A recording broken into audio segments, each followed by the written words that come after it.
여러분 안녕하십니까? 이충건 방송의 이충건입니다. 오늘은 가계부채와 기업부채도 위험해서 효율적인 관리가 필요하다라는 내용을 가지고 말씀을 드리겠습니다. 방송에 앞서 아직 이충건 방송의 구독자가 아닌 분은 동영상 아래 붉은색으로 표시된 구독을 눌러주시기 바랍니다. 더 좋은 방송으로 보답하겠습니다. 3월 18일 한국은행에 따르면 2019년 말 기준 국내 가계신용 잔액은 1600조 1322억 원으로 나타났습니다. 이 금액에는 할부금융 등 판매신용도 포함된 금액입니다. 글로벌 금융위기 때는 2008년 723조 5천억 원에서 11년 만에 2배 이상 증가했습니다. 가계신용은 매년 증가하여 이제는 거의 한계에 달한 것으로 생각됩니다. 가계신용은 1600조에 달해 최고 수준이고 더 이상 증가하지 않도록 적절한 대책을 강구해야 할 때라고 생각합니다. 가계신용 중 가장 많은 것은 주택담보대출로 842조 8780억 원으로 52.7%로 가장 많고 그 다음 예금은행 가계대출과 비은행 예금 취급기관 가계대출 순으로 높았습니다. 우리나라 국내 총생산 즉 GDP 대비 가계부채와 기업부채 증가 속도가 전 세계 주요 34개국 가운데 상당히 빠른 편으로 나타났습니다. 금년 2월 초 발간한 국제금융협회의 글로벌 부채 보고서에 따르면 작년 3분기 말 기준 한국의 GDP 대비 가계부채 비율은 95.1%로 1년 전보다 3.9%포인트 증가했습니다. 증가폭은 전 세계 33개 국가와 유로존을 포함한 34개 지역 가운데 두 번째로 높았다고 했습니다. 증가한 가계대출은 작년 아파트값 상승세 속에 주택매매와 전세자금으로 쓰였을 가능성이 큽니다. 한국경제신문이 3월 18일자 보도한 자료에 따르면 기업 부채 규모도 대출 잔액과 채권 발행 잔액을 합한 지난해 1,500조 원을 돌파했다고 합니다. 한국은행의 산업별 대출금 잔액 통계를 보면 2017년 1,000조 원을 넘어선 지 2년 만에 지난해 말 1,200조 8천억 원을 기록했습니다. 이 역시 2008년 글로벌 금융위기에 비해 2배 가까이로 증가했습니다. 작년 말 회사채 발행 잔액 340조 5천억 원은 2008년 120조 원에 비해 3배 가까운 규모로 증가했습니다. 2019년 가계신용과 기업부채 규모를 합한 금액은 3,148조 4천억 원으로 명목 GDP 1,918조 9,636억 원의 1.64배에 해당합니다. 2008년에는 GDP 대비 부채 규모가 1.27배였는데 더 높았습니다. 가계부채와 기업부채에다가 넓은 의미의 국가부채인 약 1,900조를 포함하면 전체 5,000조가 되어 명목 GDP의 261.2%나 됩니다. 부채 규모가 크게 증가한 것은 최근 몇 년간 지속된 저금리 기조 때문입니다. 문제는 금융사들이 신용 등급이 낮은 가계와 기업에도 대출을 늘렸다는 것입니다. 한국은행이 가계부채 데이터베이스를 활용해 추정한 취약차주 대출 규모는 작년 상반기 기준 약 86조 원입니다. 취약차주라고 하는 것은 3건 이상 금융사 차입을 한 다중채무자이면서 신용등급 7 내지 10등급의 저신용 또는 소득 하위 30%의 저소득 차주를 말합니다. 중소기업 대출 규모는 전체 기업 대출의 70% 정도인 900조 원 안팎으로 추정됩니다. 금융시장에서는 주가가 하락하고 환율이 오르며 신용 위험이 높아지는 전형적인 위기 현상이 나타나고 있습니다. 코로나19 사태가 장기화되면 실물과 금융시장 전반에 타격이 크게 나타날 수 있습니다.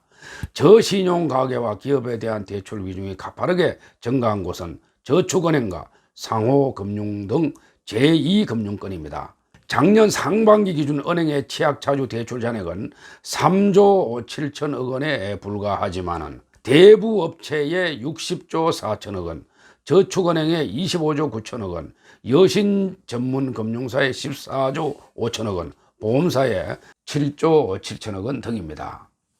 2011년 저축은행 사태처럼 제2금융권의 대출 부실이 심해지면 지급불능에 빠져 뱅커런 사태가 일어날 수도 있습니다. 은행은 금융위기를 거치면서 자기 자본 비율을 확충하는 등 건전성을 높였지만은 비은행 금융사들은 풍부한 유동성과 저금리 기조를 활용한 고수익 추구가 많았고 이번 사태로 충격을 받을 수도 있습니다. 가계대출 중 주택담보대출 비중이 높다는 점도 위험 요인으로 꼽힙니다. 작년 말 기준 주택담보대출 잔액은 842조 8,780억 원으로 전체 가계신용의 52.7%를 차지합니다. 금융사가 대출을 해소하면 주택 급매물이 쏟아지고 매매가가 전세가보다 하락하는 등 깡통주택이 등장할 가능성도 있습니다. 주택담보대출을 제대로 관리하지 않으면 금융부실이 한꺼번에 터질 수도 있습니다. 국제통화기금이나 세계은행은 세계경제의 최대 리스크의 하나로 글로벌 부채 상승을 꼽았습니다. 2008년 글로벌 금융위기 이후 각국이 경제 활성화를 위해 돈을 푸는 바람에 세계적으로 부채가 증가했으면 이것이 다시 글로벌 금융위기의 내관이 될 수 있다고 합니다. 국제통화기금 즉 IMF는 작년 10월 막대한 기업 부채가 향후 세계 경제 불황의 시한폭탄이 될 수 있다고 경고했습니다. 그러면서 한국 등 신흥시장 은행에 대한 우려도 내놓았습니다. IMF는 2021년까지 미국, 중국, 일본, 독일, 영국, 프랑스, 이탈리아, 스페인 등 주요 8개 국가에서 채무 불이행 위험이 있는 기업 부채가 19조 달러에 이를 것으로 내다봤습니다. 이는 8개국 기업 부채 총액의 약 40%에 달합니다. 또 신흥시장에 대해서도 브라질과 인도, 한국, 터키의 은행 시스템이 취약한 자산에 많이 노출되어 있다고 했습니다. 한국은행은 3월 16일 오후 임시금융통화위원회를 열어서 기준금리를 현행 연 1.25%에서 0.75%로 0.5%포인트 내렸습니다. 사상 첫 기준금리 0%대 시대가 도래해서 다시 가계부채를 증가시킬지 주시해서 관찰해야 할 것입니다. 연방준비제도가 15일 또다시 긴급통화정책회의를 열어서 정책금리를 1%포인트 전격 인하하는 등 세계 각국의 통화 완화 행렬이 이어지자 한은도 뒤늦게 동참한 것입니다. 한국은행이 임시금통회를 열어서 금리를 내린 것은 9.11 테러 직후인 2001년 9월과 금융위기 때는 2008년 10월에 이어 세 번째입니다. 한국은행은 임시금통위가 끝난 뒤 기자회견에서 코로나19의 세계적 확산 속도가 예상보다 훨씬 빨라 글로벌 경기가 위축되고 금융시장 불안이 국내 실물경제로 파급될 우려가 커졌다고 금리 인하 배경을 설명했습니다. 금리 인하에 따라 가계대출이 증가하지 않도록 모니터링을 철저히 해야 할 것입니다. 최근에는 코비드19가 전 세계적으로 확산되고 팬데믹 현상을 보이자 주요 국가들은 금리 인하와 양적 완화를 강화하고 있습니다. 코비드19가 어느 정도 안정화되면 각국은 국가 부채와 가계 부채, 기업 부채 등을 안정적으로 운영해야 할 것입니다. 일반적으로 가계 부채 종합 대책은 투자 목적의 부동산 매매를 막기 위해 주택담보대출을 억제하고 채무 상환이 어려운 저소득층과 자영업자들을 지원하는 것이 핵심입니다. 중앙정책당국에서는 가계부채의 감소 등 연착륙 정책을 강화하고 가계부채가 더 이상 증가하지 않도록 거시정책과 통화정책을 적절히 구사해야 할 것입니다. 한마디로 금융기관의 대출을 감소시키는 정책수단을 강화해야 합니다. 경제위기가 끝나면 금리를 약간 올리는 방안도 모색해야 할 것입니다.